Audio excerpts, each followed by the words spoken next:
Digitizing Delmarva's heritage and traditions. Milkhouse is also called a dairy, but on the eastern shore of Maryland, and primarily the eastern shore, it was called a milkhouse.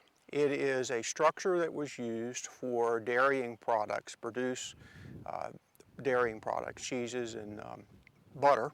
It was a storage unit for those things, and it was probably the coolest place on the plantation you could be in the 18th century.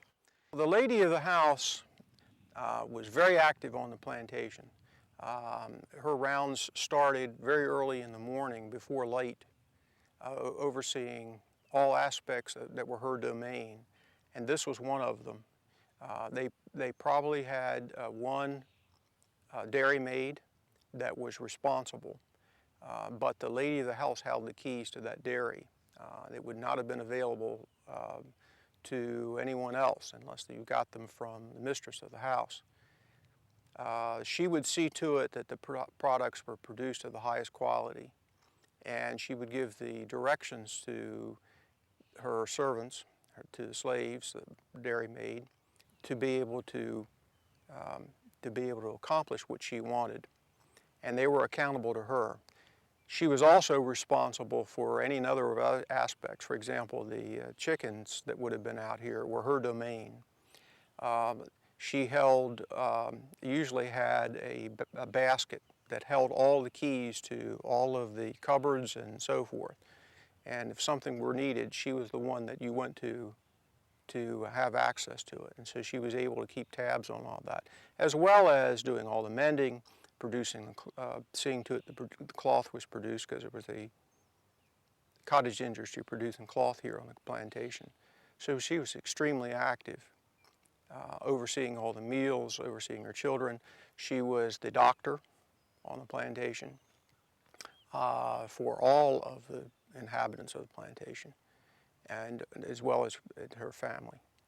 So it was her domain. Now, these were also extremely cool, and on a very hot day, it was probably the coolest place that you could go to sit.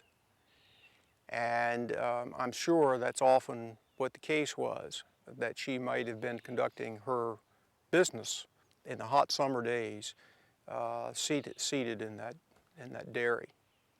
So it's very important for us to be able to show what a building of that period looked like, how it functioned, and to be able to show the craftsmanship that was available to them, that they practiced.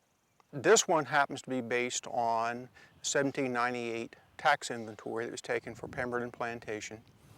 It describes its construction, and it's also based on archaeological evidence that's here. Below ground is the original foundations for this building, and they were excavated in the 1980s, and again to ascertain their date in the 1990s. And the end result is we know the configuration from the foundations, and we also know how it was constructed. There are no other 18th century dairies that are sawn log existing on the East Coast.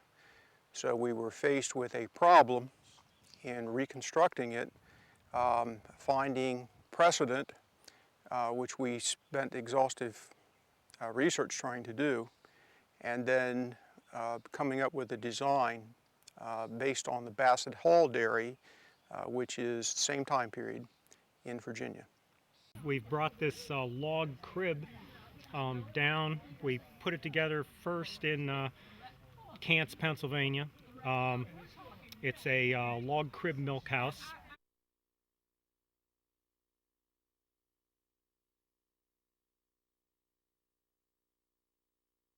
We set it up first at our shop in Cants, and transported it down to Pemberton Hall here, and reset it up right here on site where it's going to live the rest of its life.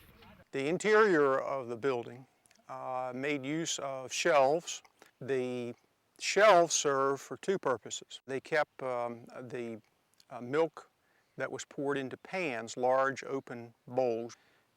They kept those out on the surface, so they were well, like a counter in a kitchen.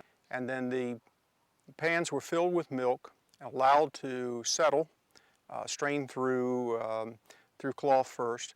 The milk then separated into the cream, which was skimmed from the surface, stored in storage jars for a few days until they had enough to be able to do several batches of butter. The foundations for this are still under this milk house. They're below ground about a foot, and we basically covered them with a neoprene covering, poured a footer over them to put the new foundations on top of, because they wouldn't bear the weight otherwise.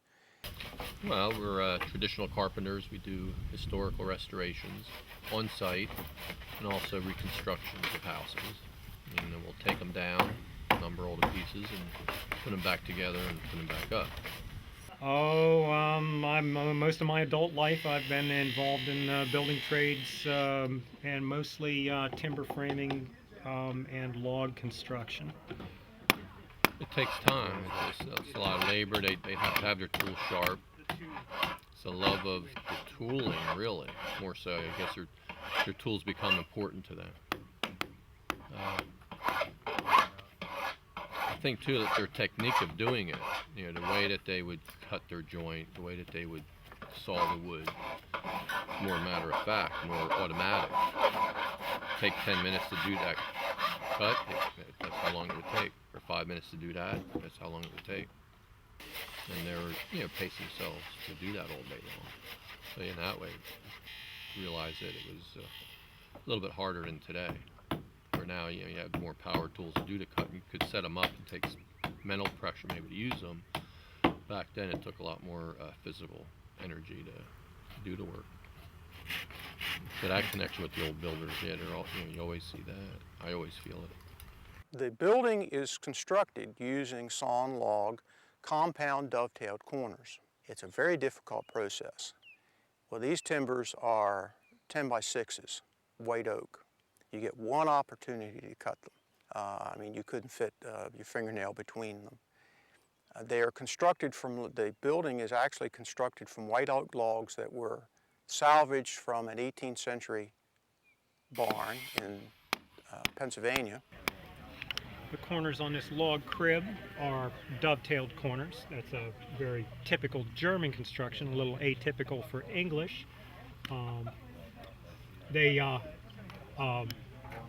The joints are designed to lock the logs together and to shed water from the joints.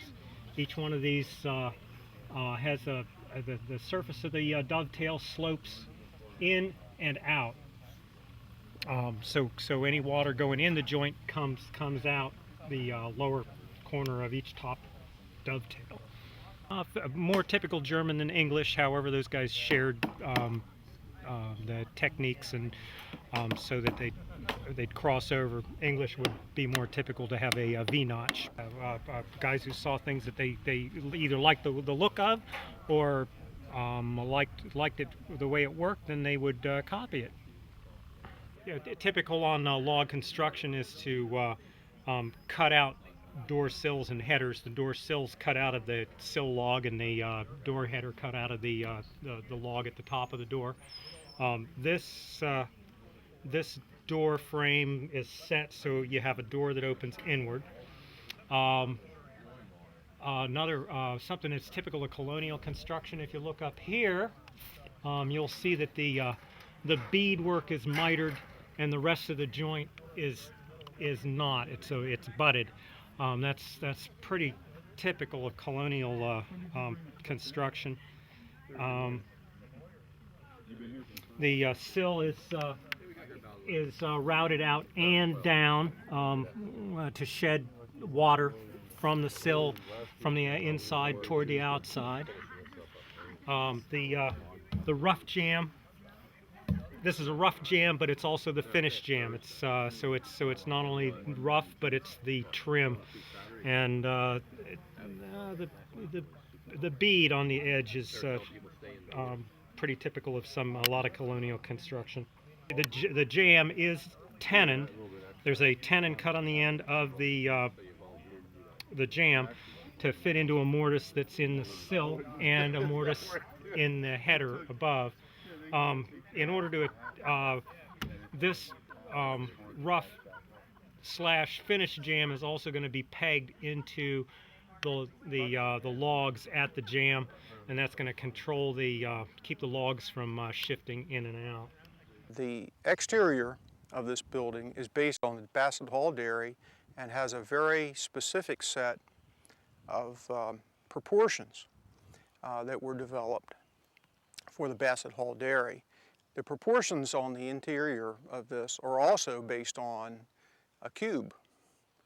So when you look at this building, it has very pleasing proportions. It's not by accident. It is actually very much Georgian in its construction. It's 12 feet square. The interior of it, you're going to see examples of the heart pine, which is no longer heart yellow pine, which is no longer available. The trees don't grow. There's only one stand left in the country. The cypress as well. All the dimensions of the lumber match what you would have been able to achieve in the 18th century. We even replicated the kerf marks on the exterior of the log construction as it would have been showing from pit sawing in the 18th century. The whole inside of this structure is going to be plastered. It's going to be lathed and plastered. I'm not sure about the lath. The lath may be wooden. Probably will be hand split wooden lath to hold the plaster on the wall.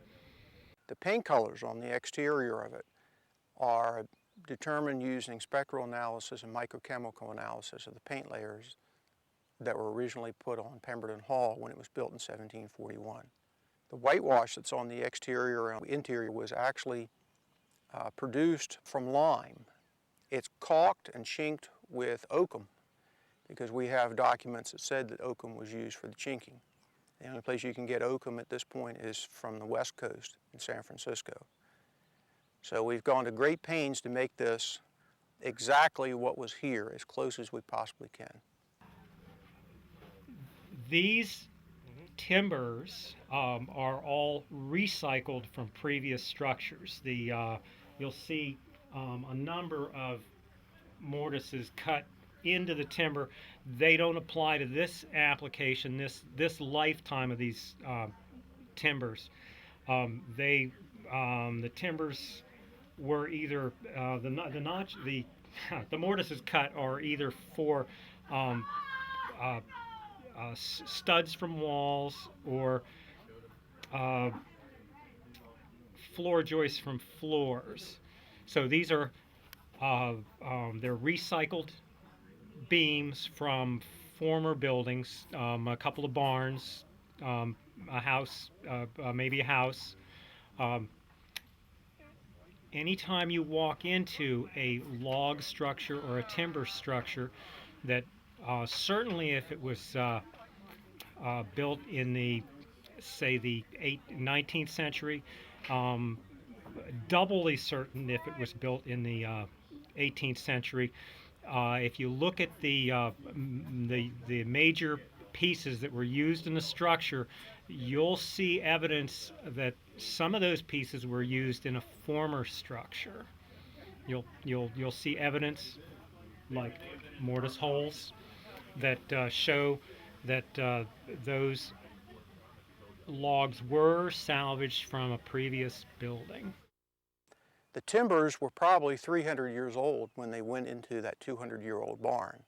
So you're looking at timbers that are older than the founding in this country. But these would have been constructed from green lumber and allowed to settle and to shrink and dry over a period of 4 to 5 years before they actually, on the exterior of them, covered with clapboards, and that was a standard practice. So we've interpreted this as being the new construction, contemporary with the kitchen wing. And in the course of things, they probably would have covered it with clapboards, and particularly the corner boards would have been put over top of the dovetailing. So that when the 1798 tax inventory was taken, We know it was uncovered because they mention it as being sawn log. And they wouldn't have seen that if it had been covered on the interior and exterior. So we can pretty well date it from those documents and from its time period. And it's probably latter part of 1780s, contemporary with the kitchen wing, which was 1786. In log construction, you will always find gaps between the logs, smaller or larger gaps. These are fairly small gaps for a log construction.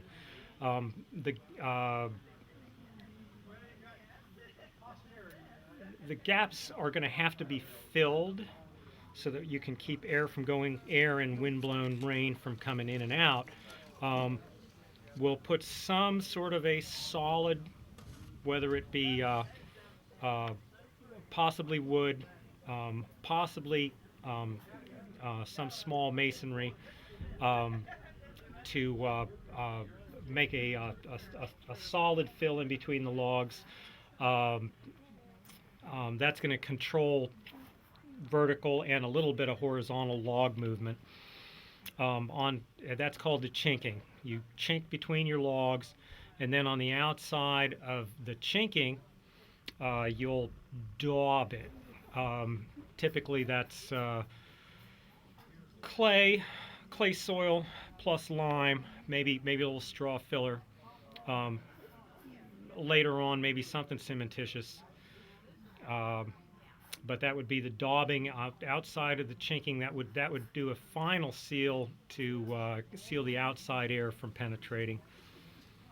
All wood is going to move with humidity cycles. At the very least, when these logs start to get saturated, they'll pick up 3/8 of an inch probably height-wise.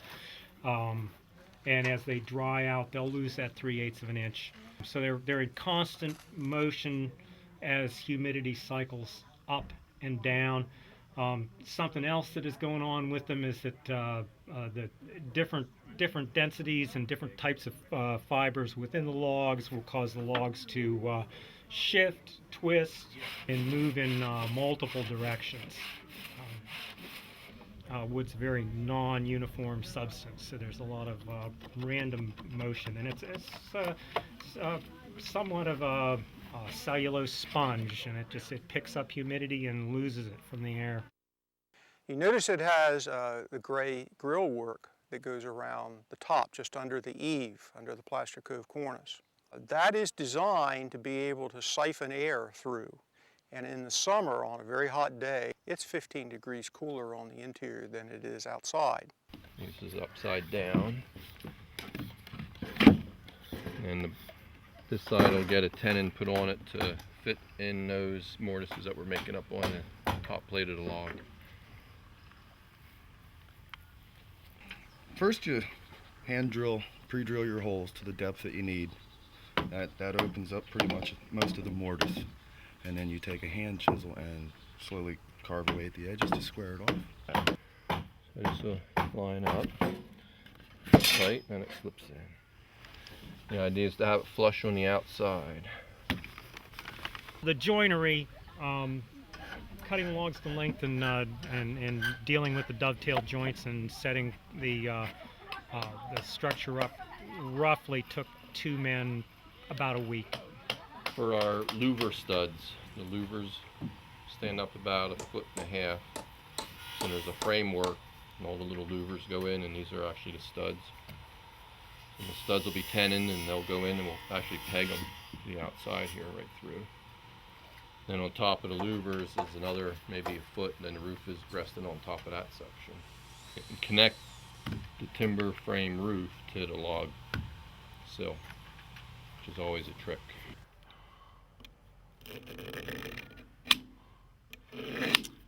I'm cutting a test piece here so that if I make any mistakes, it will be in the test piece. And I've already got one mistake. It's kind of like a pesticide to keep the worms and stuff from eating the house over the years. So Trying to make sure I get it in the wormy spots especially.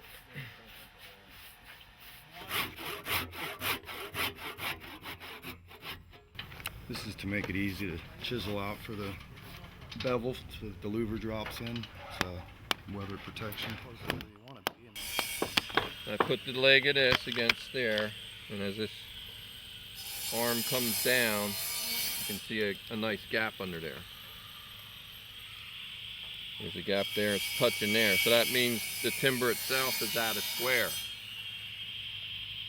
So if I come down to where it's touching that corner, so that I have a 90 degree. What I'll do is just put a little mark there. So basically that's how much that is out of line. So you got to pick a corner. This is going to be the outside corner. So basically our reference space is a corner. Drop that down and then put a saw kerf in there to where it's just even. So now the bottom of that shows me how much this timber is out. So what I do, basically I just connect these dots. From there to there. And so from the top of the louver post to the bottom where the tenon's going to start, I'm going to call it 13 1/4. So I go 13 1/4 up from the bottom. So instead of hooking on there and going 13 1/4, always hold a number. Got 10, I could actually put the 10 right on my saw kerf. And I run that up, and I'm right on 23 1/4, which is 13, 23 1/4 minus 10 is 13 1/4. They wanted all these louvers put in at a certain height. Then on top of that goes the top header, and on top of that goes our rafter plate. And so our top headers that this goes in is exactly 4 inches. So there again, I'll go 30 to 34 and put my marks on that. Nice fine line. If I show those lines that I'm doing any cutting, that'll be a full 4. Instead of pencils, they use the scratch awl, which gives you a nice fine line. Before that, you see scribe marks. So you just would see a beam put in without any shouldering. Just put it down and they'd shape it, shave it a little bit just to get it to fit tighter. I mean, you can make it up each layer. If you know you're off an eighth here, the next board coming into it, you could have to keep that in mind, but don't throw the other side off. But you try to lay it out. This is like square rule. Actually, 1780s, everything probably would have been scribe fit. Wouldn't have been measured out. They would have measured it length, put it in there and scribe stuff into it. Square rule, around 1800. Square rule meaning that you could square the timbers up, measure. Everything is I like calling it Charlotte's Web in outer space, the matrix. And you picture a 4 lines in this beam, and it cuts right through the end grain. So you have that perfectly rectangle or a perfect square, whatever you need that timber to be. You have your lines going through that. That's when you snap lines. That's what you do. That's what basically this at this point represents. That should be parallel to that edge, even though that goes up. The plaster cove cornice that you see on that is also on Pemberton Hall, acts as a siphon for air, and it pulls the cool air from the ground surface up and out and over those eaves rather than trapping it under it. There's always a breeze going through that building. The back side of this, that is the north side, is blind. That means that there's no grill work on it for just that reason. So it's very much like a chimney, and it acts very much that same way. And we didn't realize that until we actually constructed it, that that's what it did. The plaster cove cornice is on the eastern shore is very much a vernacular feature. You'll see it on any number of public buildings. Pemberton Hall, for example, has it. but churches of the period used it readily. If you notice that it has a pyramidal roof, the construction of the roof framing and so forth is done with what's called king post construction, which is an 18th century method. All the materials are used, were salvaged materials, so that it's not cut new material, because you really can't match the timbers in this today. The roof framing is all mortise and tenon together. It is heart pine and cypress and white oak. After 1800, a lot of times 1805 or later, 1806 and later, you could almost lay timbers out measuring the square rule method. Measure distances, reduce the timbers, basically is what you're doing. You could have a big timber that's, you know, all cattywampus and twisted, but through the snapping of the lines, you actually get a straight piece of wood. So if you have to have a 20-foot building, you cut your timbers 20 foot and recess it into the post. You know, get your, from line to line will be 20 feet.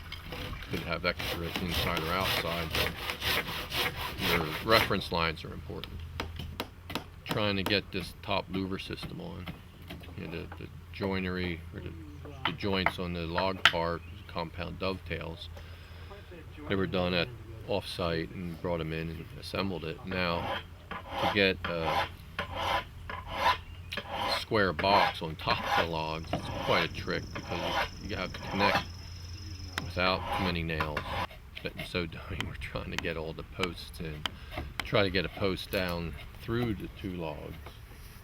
There's not too much, you know, there's limited amount, and we're not using big heavy timbers for the top. We're using a smaller type of timber, 4x6s or 6x6. Now the most of the frame for the louver section's all longleaf yellow pine, which probably came out of Georgia, Industrial Revolution era, and got shipped up north, and I salvage it from bigger factory buildings up north, take it down and resaw it and reuse it.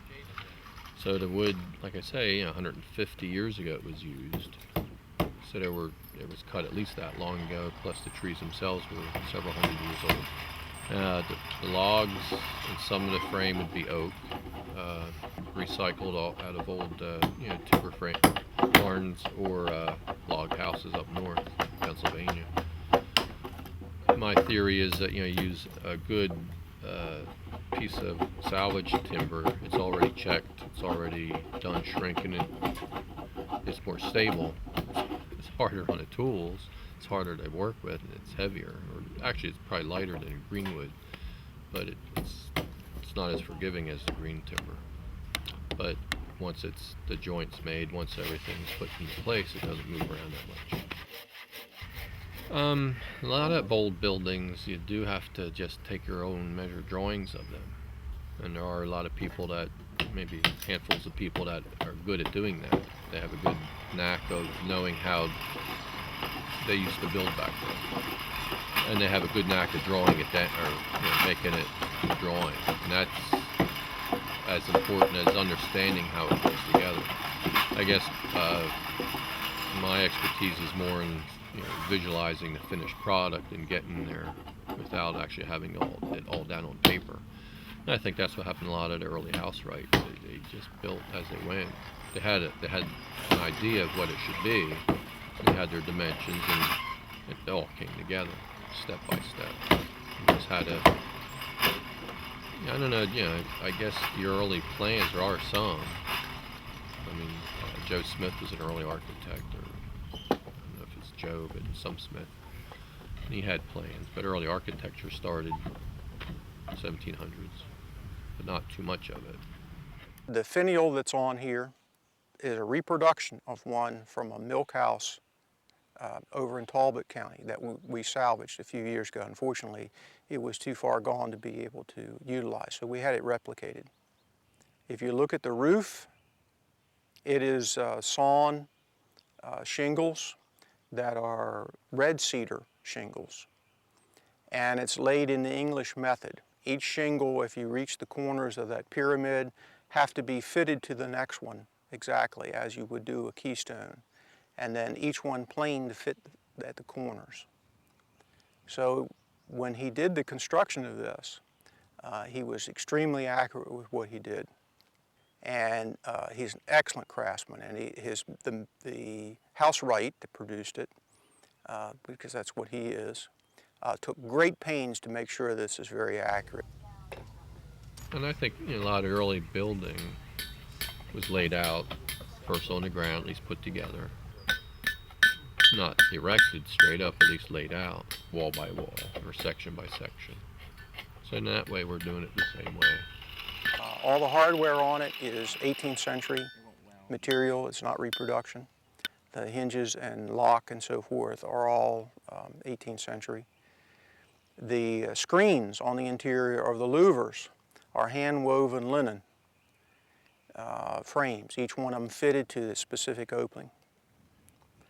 The materials that are used for the milk pans and the other furniture in there are either 18th century or reproductions of 18th century. We have excavated shards from out here from those milk pans, so we know what they look like as well. So we've made this as close as we can possibly make it. A lot of trial and error. I mean, you just start chipping away, and well, no, you don't chisel a whole joint. You drill it first, then you chisel it. So yeah, we used a lot of hand tools at first, drilling, and we still like tools. If you get the right job, I mean, we built log houses without any power tools, just just hand saws and broad axes and chisels and things. So that's why I like using a salvage. We always just use salvage timbers. You have to like doing that. You have to like paring the wood. You have to like working it and like seeing that finished product. Modern carpenters, they lay out the whole wall and nail it all together and raise it up. Basically, we do the same thing. The timber's a little bit heavier, and you squeeze it. There's a lot of different tricks, to get it to fit. Because if it's up 1/8 of an inch, you don't want to take 1/8 of an inch off. You just take half of that off, and then you check it again. Take a little bit off. It's touching someplace. Once you get that little high spot off, it'll slip right together. It's important to recreate this building because we're going to interpret dairying on the Eastern Shore in the 18th century, which was a very important part of plantation life.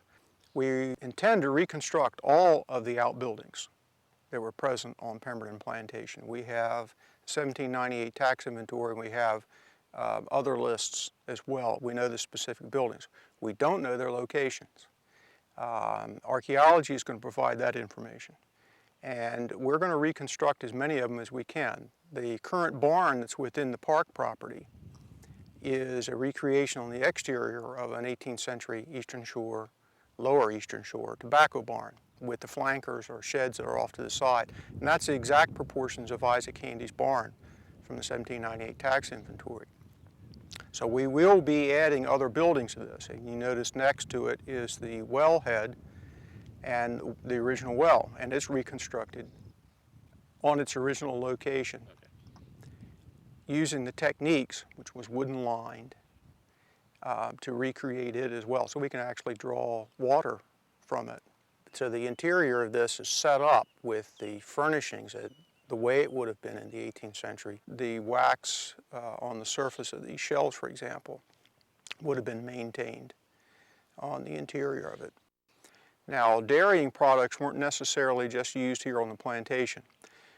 They were used for sale locally through barter and so forth. We don't know specifically these, but we know that's probably what the case was. The cattle that would have been out here gave much less, cows gave much less milk than they do presently, and they were much more rich in butterfat than they are currently. And the cattle that would have been here, we know from inventories how many you had and so forth. So the products that were in here were then used in the plantation for cooking and so forth. They produced cheeses as well, which was a very loose cheese, unlike the nice yellow cheeses that we see from Wisconsin and so forth. These were more on the order of what you would call today cottage cheese. If they wanted hard cheeses, they were imported from England. You did not drink the milk. They knew that milk was dangerous to drink. In fact, they had a name for it, which was called milk disease or milk fever. They didn't know about bacteria. They didn't know about germs. But they knew that they had to keep the interior of that dairy perfectly clean in order to avoid that sickness. And so these were scrubbed down daily, and several times during the year they would be whitewashed interior. Usually they have a brick floor. Sometimes they're recessed floors several feet below ground. This milk house had a small sunken dry well in the center that may have been 1.5 feet in depth and plastered on the interior. We've not put that back at this point because we want to be certain as to how to interpret it. It was centered on it, and we know that through the archaeology. Only the bottom layers of the foundation remain because it had been robbed. But eventually that will be put back in place. The millstone step that you see in front of the house was donated by the Phillips family, and we're very appreciative of that. It preserves that stone, and you see it in context of an 18th century setting. It is an 18th century stone. It, however, was not originally out here, and it may very well be from the Quantico Mill. The walkways that you see that are laid in shell, the garden that's over here, the herb garden that we have put back, are all projects of Eagle Scout projects and Girl Scout Gold Award projects. And we welcome those out here. We've been able to use those. The bench that I'm sitting on, for example, is a Boy Scout project for Eagle as well. And so we like working with kids, and that's what really our purpose is. So we will be reconstructing all the outbuildings out here. The next one that's to be reconstructed are going to be the recreation of the slave quarters that were here. Isaac Handy and his sons, son and grandson, owned enslaved Africans out here. We know that Isaac, when he died in 1762, had 16 enslaved Africans on the plantation. Well, we're traditional carpenters. We do historical restorations on site and also reconstructions of houses. I mean, we'll take them down, number all the pieces, and put them back together and put them back up.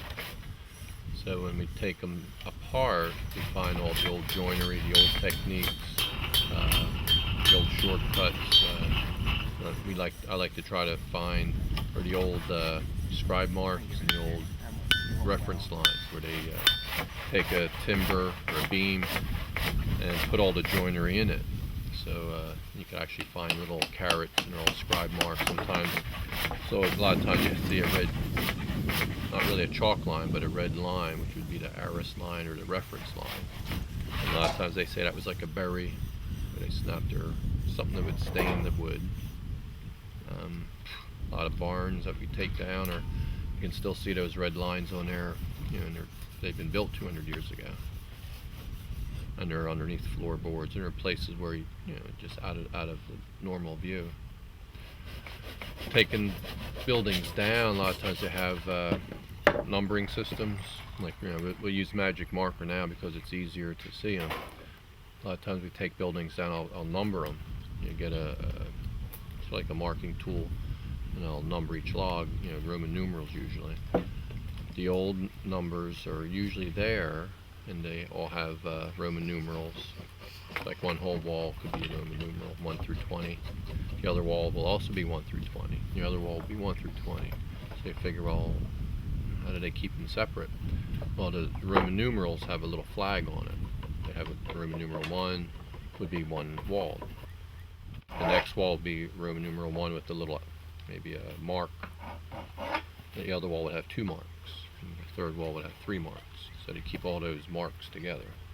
And that's pretty exciting when you can find a building with the flags on it, and the Roman numerals and flags. They took a great deal of pride in everything that they did, in every detail that they produced. And they had time, which we don't have. The undertaker, because that's what they would have been called at that point, was a trained craftsman. And they didn't hurry on any aspect of it. Just to be able to work the tools constantly, day after day, all day long, and to have the tight miters and the tight fits. Yeah, it humbles a person.